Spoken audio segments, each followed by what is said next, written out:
when we talk about maintenance and reliability, I think we all know that that's a very hands-on type of job and work.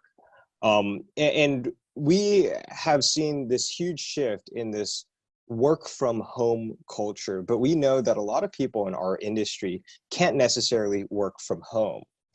Instead, what we're saying is, they're honestly working on the front lines.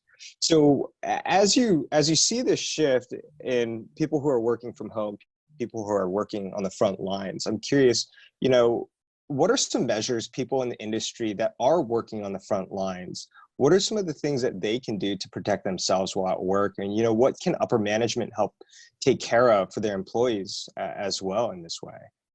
Well, and I think, if we look, it's interesting to me because whether you're talking about that slow facility that is shutting down production lines, or whether you're talking about that facility that is potentially running at full capacity, it generates some very similar trends.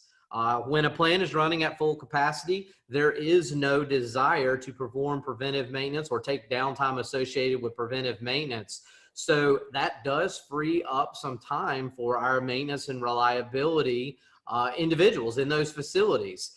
They go into more of a reactive mode, which is unfortunately, not something we want to do, but it's something that does happen in those scenarios.